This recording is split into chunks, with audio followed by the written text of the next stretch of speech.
Bismillahirrahmanirrahim. Assalamualaikum warahmatullahi wabarakatuh.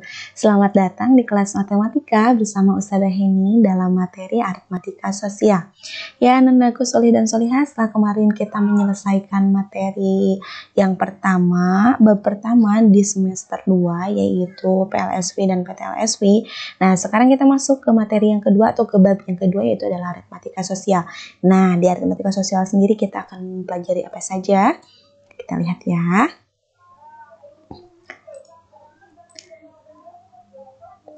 Oke, yang pertama kita akan membahas nilai keseluruhan, nilai per unit, dan nilai sebagian. Kemudian di pertemuan kedua nanti kita akan membahas harga jual, harga beli, laba, dan rugi. Kemudian di pertemuan ketiga kita akan membahas rabat, bruto, neto, dan tara. Di pertemuan ke-9 kita akan membahas bunga ya. Oke, sebelum kita membahas ke yang pertama yaitu nilai keseluruhan, nilai per unit, dan nilai sebagian, kita lihat dulu yang satu ini.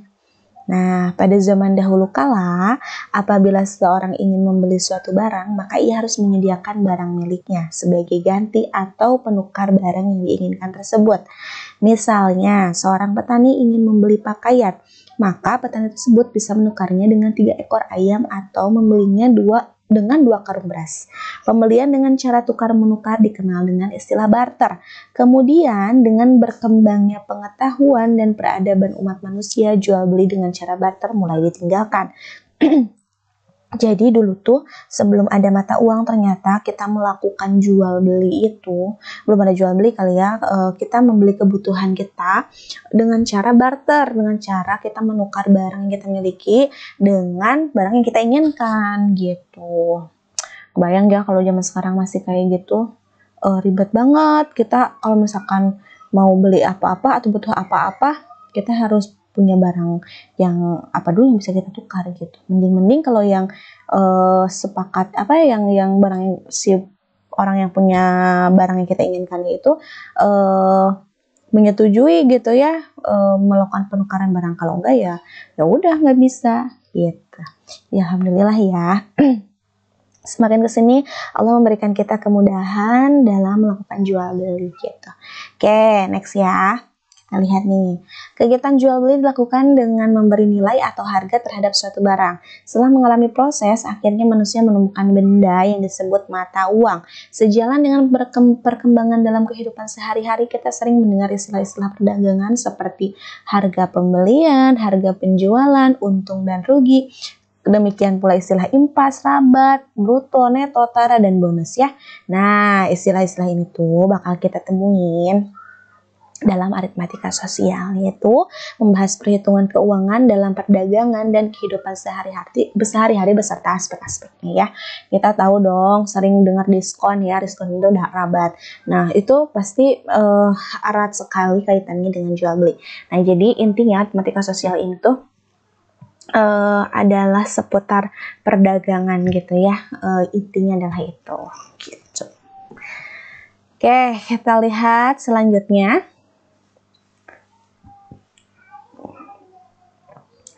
Nah, ini adalah gambar orang-orang yang sedang melakukan, ada yang jual, ada yang beli. Nah, artinya ya kegiatan jual beli ya.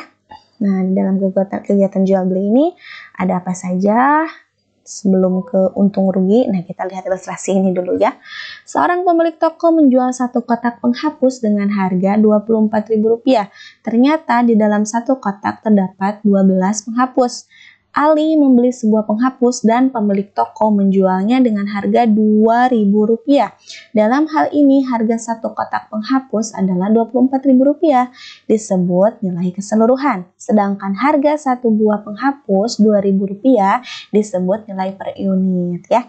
Jadi tadi si pemilik toko ini dia menjual satu kotak penghapus itu harganya Rp24.000. Nah, di dalam satu kotak penghapus itu ada 12 penghapus, 12 buah penghapus. Lalu Ali datang, dia beli penghapus, tapi beli penghapusnya hanya satu. Nah, si pemilik toko ngejual satu buah penghapusnya itu dengan harga Rp2.000.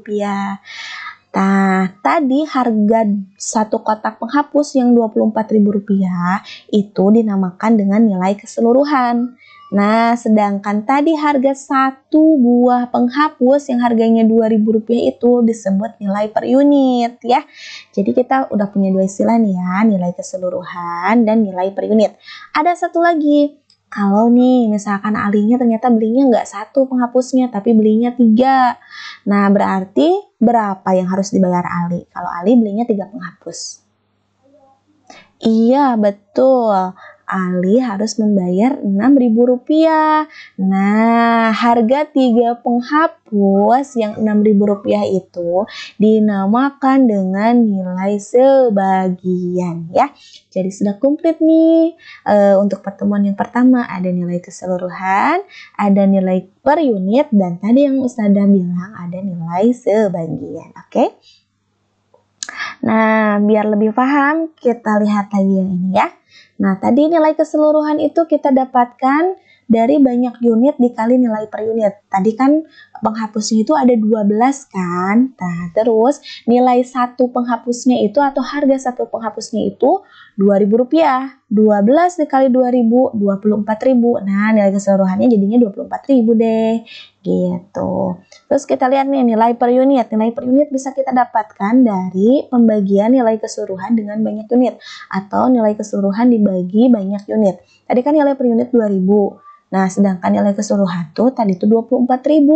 Banyak unit, si banyak penghapusnya 12. Jadi 24.000 dibagi 12 sama dengan Rp2.000. Jadi Rp2.000 itu bisa kalian dapatkan dari 24.000 dibagi 12 ya. Nilai keseluruhan dibagi banyak unit. Kayak biar lebih mantap lagi nih mengertinya. Kita lihat contoh soal berikut. Harga sebuah buku tulis adalah Rp3.000. Uang Ningsih hanya cukup untuk membeli 10 buku tulis. Nah, jadi di sebuah toko itu harga buku tulisnya Rp3.000. Terus Ningsih bawa uang, si uangnya itu hanya cukup membeli 10 buku tulis. Nah, kira-kira jumlah uang Ningsih itu yang dibawa sama Ningsih itu berapa ribu rupiah sih? Yang dibawa untuk beli buku? Iya, betul. Berapa? Rp30.000. Gimana caranya? Caranya tinggal kan harga si buku tulisnya Rp3.000. Terus Ningsih itu cuma cukup uangnya itu untuk membeli 10 buku. Ya tinggal dikaliin aja 3.000 kali 10, 30.000 deh. Ya enggak? Iya dong. Nah, banyak buku tulis yang dapat dibeli Ningsih bila harganya turun menjadi 2.500. Nah, ternyata di toko itu lagi ada diskon atau lagi ada pemotongan harga. Si bukunya itu asalnya Rp3.000 jadi Rp2.500. Nah, kalau harganya Rp2.500, tadi Ningsih bawa uangnya Rp30.000. Jadi berapa buku yang bisa dibeli Ningsih? 12. Iya, betul. Gimana caranya? Caranya gampang. Gimana? Tinggal 30.000 dibagi 2.500. Ya, biar lebih mengerti kita lihat ini ya. Tadi yang A, untuk mencari uang Ningsih itu jumlah uang Ningsih itu berapa? Tinggal 10 dikali 3.000, 30.000. Nah, kalau yang ini karena uang Ningsih ada 30.000 dan harga buku tulis satunya 2.500, ya tinggal dibagi 30.000 dibagi 2.500 sama dengan 12 ya. Betul sekali ya, pintar. Insya Allah semuanya mengerti karena ini mudah ya, matematika itu mudah insya Allah ya. Oke, solih-solihah, untuk pertemuan yang pertama tentang nilai keseluruhan, nilai sebagian, dan nilai per unit hanya sampai di situ materinya.